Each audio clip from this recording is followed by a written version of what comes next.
korban on the 4th day of Nisan was the Shevet Reuven. Reuven is 4th if we start with Nisan. And Reuven is 1st if we start with Reuven. So in the current era, in the Olam Bilti Misukenes, in the world which is not perfect, Yehuda is 1st. But the way it's going to be in the Olam Atikan, in the world of perfection, the Olam which is going to be even after the days of Mashiach, so Reuven will be 1st. So the four months in succession are Nisan, Iyar, Sivan, and Tamuz. Tamuz is corresponding to Reuven. Tamuz is the Chodesh of Reuven. So really, Tamuz should have been the most important month, because it's 1st, if Reuven is 1st. But if Reuven is 4th, like it's currently, so Tamuz is also the 4th.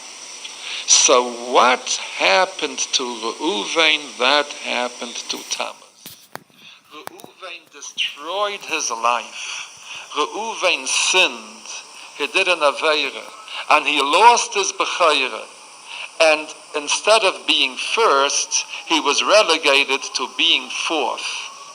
And that's what happened to Tamuz. Tamuz is a month of destruction. Tamuz is destroyed. Tamuz will be reinstated. Tamuz will become, the month of Tamuz and Av, as the Sfarim tell us, will be the most joyous months of the year. Tamuz will be on top. From being the lowest Chodesh, the Chodesh of Midas Hadin, it will become the highest Chodesh. But right now, Tamuz, the 4th month, shares the plight of his corresponding Shevet. He shares the plight of Reuven, the 4th Shevet. What happened to Reuven happened to Tamuz. When Reuven ruined his life, he also ruined his month.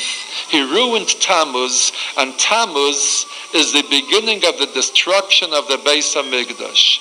Shiva Asa b'Tamuz, when the walls of Yerushalayim were broken through, Huvka ha'ir, that is the destruction of the Beis HaMikdash, which symbolizes the destruction of Tamuz, which happened through Reuven, when Reuven destroyed his own life and his own future because of his sin. So, Datan and aviram represent Reuven. Who are Datan and aviram? If we let our fingers do the walking through the Chumash, we're going to find that whenever there is trouble, Datan and aviram are involved. Datan and aviram are the Dennis, the menace of Klal Yisrael. Wherever it says nitzim, nitzavim, whenever you have arguments against Moshe Rabbeinu, whenever you have a quarrel, whenever you have protests, whenever you have demonstrations against Moshe Rabbeinu, who were the ones that came came to look for the man on Shabbos when Moshe Rabbeinu said there will be no man on Shabbos? Datan and aviram. Who were the ones who left over the man for the day later, when Moshe Rabbeinu said, don't leave over the man for the day later? Datan and aviram. Who were the ones that when Moshe and Aaron came out of Paro's palace, so they came to argue and protest against Moshe Rabbeinu, since you, Moshe, came, things have become worse for us Jews? Datan and aviram. Whenever you have an argument against Moshe Rabbeinu, it's Datan and aviram. They made his life bitter in the Midbar. They were troublemakers. They made machlokes. They were the kamtzah bar kamtzahs of the Dayar HaMidbar. And that was Reuven, because machlokes, strife, caused the destruction of Reuven, and it caused the destruction which occurred in Tamuz. Would Datan and aviram ever have a tikkun? Will they ever be replaced? that it was before the Chet. We never find it's on the surface. We don't find anything about datan and aviram. The Yeriya Kadosh talks about how great Kairach was and how pure his intentions were. But nevertheless, don't make any machlokes. But whoever says a good word about datan and aviram, these two troublemakers, I find a bad word on them. Next Motzei Shabbos on Sunday is going to be the Yortzeit, the Hilula of the Or HaChaim HaKadosh. You probably will go to the Har HaZeisim to say Tehillim at his tomb. One of the great luminaries of Yerushalayim and the entire world. He wrote the Sefer Or HaChaim Anchumish, and in Parshas Kairach, when Kairach and his fellow arguers were swallowed up, so the Or HaChaim HaKadosh brings the Medrash, which I mentioned before, they're going to go up again. However, he says, I believe, says the Or HaChaim, that this pasuk does not refer to datan and aviram. Datan and aviram are the very essence of wickedness, of mischief. They will never have any tikkun, I believe. That's what the Or HaChaim HaKadosh says. So the pasuk that Rabbeinu Shalom took Kairach and his people down to the Gehenna, to hell, but he raised them again. They had a tikkun that does not refer to datan and aviram, says the Or HaChaim HaKadosh. And that makes me gloomy. Datan and aviram, whatever they are, whatever trouble they made, however wicked they were, but weren't they Jews? Didn't they have Jewish neshamas? Are they lost forever? Could a Jew ever be lost forever without having a tikkun? Even Isai Ha'ish, the founder of the Christian religion, the worst Jew, the best guy, even he will have a tikkun. The Yeriya Kadosh says, after 50,000 Yovelis, he will have his tikkun. He will come to his perfection. He was a Jew. No Jew can ever get lost. The pasuk says, "Levilti yidach mimenu nidach." No Jew will ever be cast away and rejected forever. Everyone will, in due time, have his aviras wiped off, and he will come to Olam Haba. In the Gemara, which you are going to learn on Tisha B'Av, you will find that Onkelos, upon when he wanted to become a geyer, so the Gemara tells us that Onkelos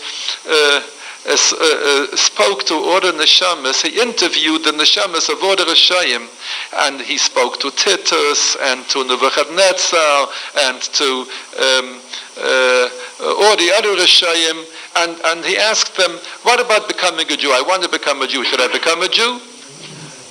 Should I convert to Judaism? They said no. And you should always try to trouble them, to make trouble for them. And then he interviewed Isaiah Ish, he interviewed Yashke. And Yashke told him that you should become a Jew, and you should always try to do good things for the Jews.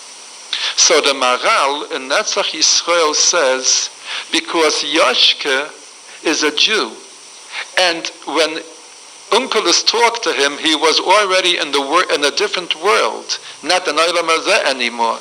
And he has a shaykhis to Olam Haba. He will come to Olam Haba. So therefore he was able to say good things about the Jews. But the others who were interviewed were Goyim, and they have no shaykhs, they have no connection with Eilam Abba. So even after their death, they're still as mischievous and as hateful to Jews as they were when they were alive. That's what the Maral says. Even Isai Ha'ish, even he will have it taken after 50,000 Yevils. So why shouldn't datan and aviram have it taken? Why is the Orach Chaim HaKadosh so bitter against them? He says that they will never have it taken, and he finishes off talking about them, and he says, Kacha yavdu kala yevecha Hashem. So may all your enemies be lost, Hashem. Is there no tikkun? Is there no hope for datan and aviram? They're Jews. Matzasi kaifel. I found a redemption for them. Baruch Hashem, the Rabbeinu Shalom happened to make me aware of just opening a sefer. And that sefer is a sefer, it's called, from the Ramami Panu, it's called Gilguli Neshamais. He speaks about the Neshamais, of what happens to them after life and what their tikkun would be. And he speaks about datan and aviram. And he says that datan and aviram did have a tikkun, and they're on the way to their tikkun. Datan and aviram were reincarnated, they were megulgul, into the two oxen, the two animals, which Eliyahu Hanavi sacrificed on the Har Carmel, because he wanted to prove that there is a God, that the Jewish God is a God. When the Jews at that time worshipped under Achav and Izebel, they worshipped the Avodah Zarah Baal, and he brought two oxen. One, and the understanding was, let's see who's the real God, the one that the fire will come down from heaven to that sacrifice, to that korban. And Eliyahu Hanavi brought two oxen. One went for the Avodah Zarah, and one went for the Mizbeach of Hashem, which he built up on the Har Carmel, and the fire came down to the ox on the Har Carmel, and everybody proclaimed, Hashem hu ha'aleikim, Hashem hu ha'aleikim. So these were the two oxen, datan and aviram. And that was the tikkun that they had through Eliyahu Hanavi. And they're on the way to the tikkun, because they were used for a good purpose. And perhaps this needs a little explanation. Datan and aviram didn't listen to the Navi, and they didn't listen to the mitzvahs of the Navi. They refused to keep the mitzvah of tzitzis. They refused to keep the mitzvah of mezuzah. You don't need mezuzah when the house is full of sfarim. You don't need tzitzis if the talus is full of tchaylas. They refused to listen to the Navi to do mitzvahs.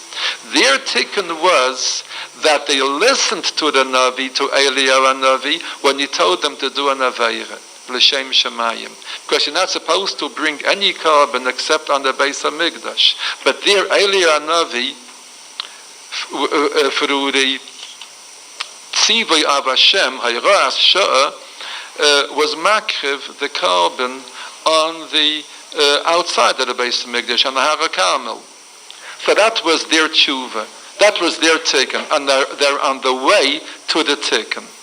So I'm not in a position, I'm far too small and too minuscule to say that the Orach Chaim HaKadosh was wrong and the Ramam Panu was right. They were both very great tzaddikim, and they were both Bali Ruach HaKadosh. And perhaps we could find a way how to reconcile that both really say the same thing. But I won't go into it now because it's rather late. But I will say that according to the Ramami Panu, datan and aviram do have a tikkun. And not like the Orach Chaim HaKadosh says that Meiritz Yael Vayoal does not refer to datan v'aviram. According to the Ramami Panu, Meiritz Yael Vayoal, that those who went down to hell, that are going to be raised and have their rectification, this does refer to datan v'aviram. And if anybody has your calculators on hand, I will tell you a little remez. datan aviram is begematria meiret sheyoyol vayoal. This pasuk is marames. This pasuk hints to us through the numerical value of the pasuk that, like the Ramam Mipanu says, that